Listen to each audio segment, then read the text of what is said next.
Okay, so in the last video we discussed about how to write a sign up API. उसके अंदर हुआ ये था कि हमने वेरिफिकेशन ईमेल की एपीआई नहीं लिखी थी। तो आज हम क्या करने वाले हैं ना, जो रजिस्टर हमारी एपीआई है वो क्या कर रही थी, तो वो एक ईमेल वेरिफिकेशन लिंक भेज रही थी। हमें करना क्या है कि जो लिंक आई है उसके बेसिस पे हमें टोकन को वेरीफाई कराना है। I hope you can see my screen as well. तो उसके बेसिस पे अगर आप देख पा रहे हो तो यहाँ पे एक लिंक आई है। अब इस लिंक पे जैसे क्लिक करेंगे तो एक एपीआई कॉल जाएगी। अगर आप देख रहे हो तो /http://localhost 3000/API/auth/verify email। हमने करा ये था कि जब इस पे कॉल करेंगे तो एक गेट कॉल जाएगी और इसका राउट हमारे सर्वर पे अवेलेबल होना चाहिए। तो मैंने इसको बना लिया router.get/verify email। अब समझते हैं कि वेरीफाई ईमेल एक्चुअल में करेगा क्या। देखो, हो ये रहा है कि जब ये लिंक आएगी एक यूजर के पास तो उसके साथ एक टोकन आएगा और यही टोकन हमारे सर्वर में भी स्टोर हो रहा है, मतलब हमारे डेटाबेस के अंदर भी स्टोर हो रहा है। तो ये token as a query parameter हमारे यहाँ पे आएगा राउट के पास। ठीक है, राउट के पास आया तो फ्लो ऐसा कुछ है कि जैसे ये यूआरएल आया, इस यूआरएल के अंदर टोकन है। हमें क्या करना है, इस टोकन को चेक करना है कि क्या ये टोकन डेटाबेस के अंदर है। अब डेटाबेस की अगर बात की जाए तो डेटाबेस के अंदर वो टोकन तो है, बट यहाँ पर क्या है, हैश टोकन है। अब हमें यहाँ पे थोड़ी सी ट्रिक अपनानी है कि यहाँ पे करेंगे क्या कि जिस तरीके से उस टोकन को हैश किया गया था, अगर आप देखोगे रजिस्टर के अंदर जो टोकन बन रहा था वेरीफाई टोकन, उसके अंदर जो हैशिंग करी गई थी वो क्रिप्टो की क्रिएट हैश और एल्गोरिथम था SHA-256। ठीक है, तो हमें सेम वे से ही जो टोकन हमारी लिंक लेके आएगी, मतलब वेरिफिकेशन लिंक जो टोकन लेके आएगी, हम भी क्या करेंगे, एक बार उसे हैश करेंगे और हैश करने के बाद वो उससे मैच करेगा क्योंकि एल्गोरिथम सेम है। और अगर वैल्यू भी सेम हुई तो हैशिंग का आउटपुट भी तो यही आएगा ना जो डेटाबेस के अंदर स्टोर है। तो सिंपल सा काम करना है हमें। तो जो हमारे पास टोकन आ रहा है वेरीफाई ईमेल में, जो पैरम के अंदर आएगा, एक बार उसको हैश करेंगे। हैश करने के बाद यहाँ पर चेक करेंगे इसके अंदर हमारे टेबल के अंदर कि क्या वो मैच कर रही है। अगर वो मैच कर गया तो हमें क्या मिलेगा, आउटपुट मिलेगा। और आउटपुट के अंदर हमें ईमेल वेरिफिकेशन हमें एक यूजर आईडी देगी। तो हमें क्या करना है, सिंपल उसी यूजर आईडी को पिक करना है और उसी यूजर आईडी के बेस पे अपनी जो यूजर टेबल है उसके अंदर उस यूजर टेबल का ईमेल वेरिफिकेशन ट्रू कर देना है, स्टेटस को एक्टिव कर देना है। सिंपल काम। तो ये पूरा सूडो कोड मैंने आपको बता दिया कैसे कैसे होगा। अब इसको अप्लाई करते हैं। ठीक है, तो सबसे पहली चीज हमें क्वेरी से क्या मिलेगा, टोकन मिलेगा। तो हम सबसे पहली चीज ट्राई कैसे अप्लाई करेंगे क्योंकि it's a coding thing and all. तो const token equals to request dot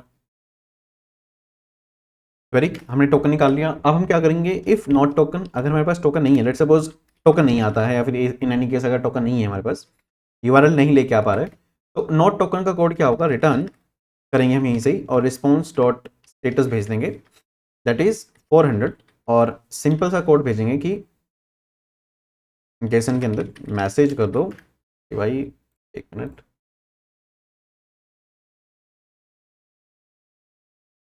और मैसेज भेजेंगे वेरिफिकेशन टोकन। ठीक है, ओके। अगर हमारे पास टोकन नहीं है तो उस केस के अंदर, अगर हमारे पास टोकन है, मतलब इस वाले कोड को, या अगर कोड नहीं चल रहा है मतलब टोकन है हमारे पास, राइट, तो हम क्या करेंगे, उस टोकन को हैश करेंगे। और हम टोकन को हैश भी कैसे करेंगे, सेम तरीके से जैसे हमने वो जो जब टोकन जनरेट हो रहा था तब जिस तरीके से हमने हैश करा था ना, उसी तरीके से हम इसको भी हैश करेंगे। Create hash with SHA-256 dot update token dot digest. ठीक है, हमने टोकन हैश कर दिया। अब हम क्या करेंगे, const result equals to await pool dot query. और हमारे पास अब टोकन हैश है जो हमारे पास वहां से मिल रहा है ना, टोकन क्वेरी से। ये लिंक जो लेके आएगी, जो लिंक हमें ईमेल पे भेजनी है, वो जब क्लिक होगी तो गेट कॉल जाएगी सर्वर पे। उससे हम क्वेरी पैरामीटर से हम टोकन ले रहे हैं, टोकन को हैश कर रहे हैं। हम करेंगे क्या, सिंपल सा काम है, select star from email underscore verifications where token hash equals to $1। ठीक है, और हम यहाँ पर सिंपल टोकन हैश जो हमारा है और उसको भेज देंगे। ठीक है, ये वाला टोकन है, ये वाला टोकन हैश। ठीक है, समझ रहे हो ना, यू गॉट द पॉइंट कि प्रोसेस क्या चल रहा है। सिंपल सा काम है, जो भी टोकन लिंक से आएगा हम उसको हैश करके चेक कर रहे हैं कि कोई भी डेटा मैच कर रहा है क्या हमें ईमेल वेरिफिकेशन में, जिसमें टोकन हैश की वैल्यू टोकन हैश हो। ठीक है, अब रिजल्ट में अगर हमारे पास रिजल्ट जो आता है वो बेसिकली ऐसा कुछ आता है जिसके अंदर रोज होती है, लेंथ होती है। अगर आप कॉन्सोल करके रिजल्ट को अगर आप कॉन्सोल करके देखोगे तब समझ जाओगे कि रिजल्ट जो है आउटपुट कैसा देता है। हमें सिंपल सा काम करना है, if result dot rows dot length, अगर अगर अगर वो लेंथ जो है 0 के बराबर आ जाती है, इन एनी केस अगर वो 0 के बराबर है, तो इसका मतलब कि वो मिला नहीं, मतलब ऐसा कुछ अवेलेबल नहीं है। तो यहाँ पे हम क्या करेंगे, सिंपल रिटर्न में भेज देंगे कि भाई ऐसा कुछ है ही नहीं अवेलेबल, है ना, क्योंकि है नहीं ना, मतलब डेटा नहीं मिल रहा, तो मतलब क्या है कि डेटा अवेलेबल ही नहीं है, या फिर मतलब वो है ही नहीं। तो जेसन में रिस्पॉन्स भेजेंगे भाई कि मैसेज इनवैलिड वेरीफाई टोकन, ठीक है जी, ओके देन उसके बाद अब यहाँ से रिटर्न कर रहे हैं, इसका मतलब ये है कि यहीं पे कोड खत्म हो जाएगा। इफ रिजल्ट नहीं है तो मतलब अगर आगे चले गया कोड, इसका मतलब रिजल्ट है, तो हम क्या करेंगे यहाँ पर const record equals to result dot row bracket में 0, ठीक है। हम रिकॉर्ड फाइंड आउट करेंगे क्योंकि रोज हमारा एक एरे बनता है, रिजल्ट के अंदर रोज एक रिजल्ट एक ऑब्जेक्ट आता है, के अंदर रो एक एरे होता है, और उस एरे के अंदर फर्स्ट एलिमेंट होगा जो डेटा होगा, ठीक है। और हम क्या करेंगे, और जो बेसिकली डेटा होगा वो तो यही होगा, बेसिकली एक रो ही तो आ रही होगी, राइट। तो इसके अंदर जो क्रिएटेड ऐड है ना, उसको चेक करेंगे कि वो क्रिएटेड ऐड आज की वैल्यू से छोटा होना चाहिए, है ना, मतलब आज की जो डेट है उससे छोटा होना चाहिए। तो ये बेसिकली क्या है, हमारी एक्सपायर्स एट की वैल्यू है कि हमने जब एक टोकन को जब सेव करा था डेटाबेस के अंदर, तो उसके साथ हम क्या सेट कर रहे थे ना कि भाई कब ये एक्सपायर होगा। इफ एनी केस हम यहाँ पे चेक करेंगे कि अगर वो एक्सपायर्स एट, मतलब कि ये जो वैल्यू है अगर ये आज की वैल्यू से छोटी हो गई, तो मतलब वो एक्सपायर हो चुका है, सिंपल सी बात है, ठीक है। अगर वो बड़ा है, आज लेट सपोज आपने टोकन को 10 मिनट पहले जनरेट करा और उसकी वैलिडिटी है 20 मिनट की, तो आप अभी चेक कर रहे हो तो अभी वो वैलिड है, बट अगर वो 20 मिनट बाद चेक करोगे तो वो आज की डेट से आगे मतलब पीछे जा चुका है, तो वो इनवैलिड हो गया, सिंपल सी बात है, ठीक है। तो यहाँ पे भी हम क्या करेंगे, इफ न्यू डेट, ठीक है, इफ न्यू डेट रिकॉर्ड जो उसके अंदर है उसके अगर एक्सपायर्स एट की वैल्यू देख लें is less than new date, ठीक है, ऐसा कुछ है सीन लेट सपोज, तो हम करेंगे क्या, रिटर्न करेंगे रिस्पॉन्स डॉट स्टेटस 400 भेजेंगे, ठीक है, और बोल देंगे कि भाई इनवैलिडेशन वेरिफिकेशन टोकन एक्सपायर्ड, ठीक है, ठीक है जी, ओके, यहाँ तक बात खत्म हो गई, ठीक है। इफ एनी केस अगर हम चेक कर रहे हैं कि टोकन एक्सपायर हो चुके हैं, बट ये यहाँ से भी आगे चल जाता है, मतलब टोकन एक्सपायर नहीं है, तो हम क्या करना है, सिंपल सा काम, हम सबसे पहले क्या करेंगे, हमारे पास फिर से हम एक क्वेरी करेंगे डेटाबेस पे, और पूल डॉट क्वेरी में हम बोलेंगे, ये ना थोड़ा बैकटिक में आएगा क्योंकि डायनेमिक डेटा है ना, ऐसे ही ये भी हम क्या करेंगे, अपडेट करेंगे यूजर्स टेबल को, ओके। द क्वेरी क्या होगी, सिंपल अपडेट की होगी यूजर्स, इसके अंदर हम क्या करेंगे, सेट करेंगे email underscore verified equals to true कर देंगे, ठीक है, क्लियर। अपडेट करेंगे यूजर्स को, जिसमें हम क्या करने वाले हैं, सेट करने वाले हैं email underscore verified equals to user, जिसकी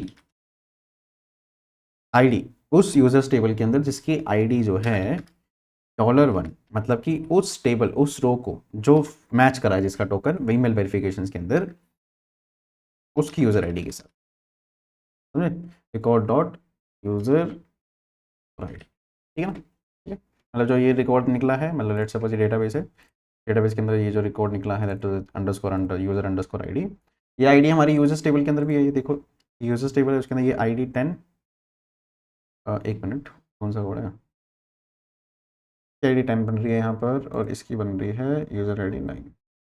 अच्छा, ये अभी एक स्टेप पीछे जा रहा होगा, मैं एक बार ना दोबारा से हम जनरेट करेंगे ना तब हो जाएगा ये, ठीक। अगर हम दोबारा से कोड चलाएंगे ना तो ये आईडीज मैच करनी शुरू हो जाएगी, अभी शुरू कर जाएंगे, बट अभी मैच नहीं करी होगी, मे बी शायद हमने इसका डेटा डिलीट कर दिया, उसका नहीं करा होगा, तो ऐसा कुछ सीन हो रहा होगा, इज दैट केस, ठीक है। आई थिंक इसको अगर फिर से चलाएं, हाँ ये देखो मैंने फिर से चलाया तो वो अपडेट हो गई, 10 हो गई, ठीक। अब आईडी मैच कर रही है, आपको दिख रहा होगा यहाँ पे यूजर आईडी 10 हो रही है, और यहाँ मैं वो देखो ना कि मैच क्यों नहीं कर रहा, रीजन बिंग क्योंकि आई थिंक वो हमने डिलीट कर दिया था, वो नया जनरेट करा, तो ऐसा कुछ हो रहा होगा, तो मैंने एक बार रिफ्रेश करा क्वेरी को, हमारे पास अब अपडेटेड डेटा आ रहा है, इज एवरीथिंग फाइन, ओके। तो हमने क्या करना है, ईमेल वेरिफिकेशन की जो यूज़र आईडी है इससे हम इसको मैच करेंगे, और इस यूज़र का ईमेल वेरीफाइड है उसको ट्रू कर देंगे, और स्टेटस पेंडिंग को भी स्टेटस को भी ट्रू कर देंगे, ठीक है। Set email verified true and comma लगा के स्टेटस भी हम क्या सेट कर देंगे, active where ID equals to $1, ठीक है। तो हम क्या करेंगे, हमारा सर्वर चालू हो चुका है, और उसके बाद हमें दूसरा काम क्या करना है कि हमारे ईमेल वेरीफाइड जो यूज़र्स है उसको तो अपडेट कर दिया, साथ में हम क्या करेंगे ईमेल वेरिफिकेशन में जो यूज़र आईडी है उसके बेसिस पे उस रो को भी डिलीट कर देंगे, क्योंकि उसका काम खत्म हो गया ना। तो why to create, why to keep it, right. उसको भी डिलीट कर देंगे और रिटर्न कर देंगे, सिंपल। फाइनली हमारे पास क्या जाएगा, ईमेल वेरीफाइड सक्सेसफुल। ठीक है, ये सारा काम हो जाएगा, वेरीफाई कर देंगे सक्सेसफुल। ओके, तो कैच करेंगे console log error को, if inside the catch else response.status500.json intel server error। Okay then, तो वापस चेक करते हैं कि हमारे पास ये नई ईमेल आई थी, कॉल करा हमने इसको। Okay, error is not defined. Okay, email verifications not exist. Okay, let me check कि क्या दिक्कत है। यहाँ पे देखो ना, स्पेलिंग गलत है, वेर आई नहीं लगा हुआ, ये दिक्कत है इसकी। हम यहाँ पे सही लिख रहे हैं वैसे तो, पर ठीक है, कोई बात नहीं। हाँ, सिंपल यहाँ पे चेंजेस ही तो करने हैं, टेबल का नाम ही तो चेंज करना है। ओके देन, एक बार हम स्टार्ट करते हैं वापस से, इस लिंक पे क्लिक करेंगे। Again internal server error, let me check क्या दिक्कत आ रही है। Can not read properties of undefined 0। Okay, I think ये देखो रिजल्ट तो आ रहा है ना, इसके अंदर देखो रोज भी है, ठीक है। ये देखो यूज़र आईडी भी, ये टोकन ईमेल वेरिफिकेशन से ये भी आ गया, ठीक है। तो ये भी चलना चाहिए ना, इनवैलिड वेरीफाइड टोकन अटक कर रहा है ये। चेक, गेट कॉल भी जा रही है, यहाँ पर भी कॉल चले गई। Okay then, expires at new date, verification token expired. देखते हैं एक मिनट, ये आ रहा है 97 लाइन पे, जबकि इस पे ये देखो ना, records route slash auth 97 line, in the sense कि ये यहाँ कुछ अटक रहा है इसका। एक बार चेक करता हूँ, रिकॉर्ड जो है हमारे पास, रिजल्ट, इससे रिजल्ट आया, रिजल्ट के अंदर रोज, रोज एक, रोज एक एरे है, सही तो है। ओ ओके, ROW है ना, मैंने एस लगाना चाहिए था, फिर रिजल्ट डॉट रोज, रिजल्ट डॉट रोज आएगा यहाँ पे, ठीक है। आई थिंक आप चल जाएगा। Okay, active does not exist, column active does not exist. अब ये दिक्कत आ रही है यहाँ पर, status equals to active. Save करते हैं कोड एक बार। ओके, हो गया ईमेल वेरीफाइड सक्सेसफुली।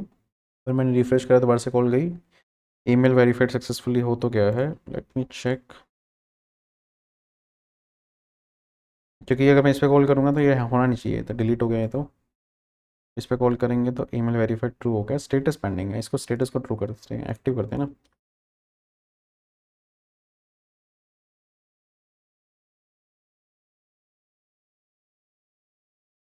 दोबारा से एक बार मुझे अकाउंट बनाना पड़ेगा तब,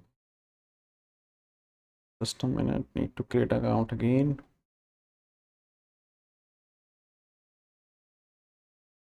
ठीक है, दोबारा से ईमेल वेरिफिकेशन आ गया होगा, चेक, दोबारा से आ गई। ओके, इस पर क्लिक करते हैं। ओके गुड, ईमेल वेरीफाइड, ठीक है। हाँ, वो ना बेसिकली ऐसे ही करना था, बट विद दैट स्मॉल, क्योंकि वो मिसमैच हो रहा था वहाँ पे। ठीक है, हो गया हमारा, state is equals to active. I hope you got the point कि हमने एक वेरीफाई ईमेल को काम कैसे करते हैं, मतलब वो एपीआई काम कैसे करते हैं। I hope you got the point, starting to end हमने उसको करके देखा है, ठीक है।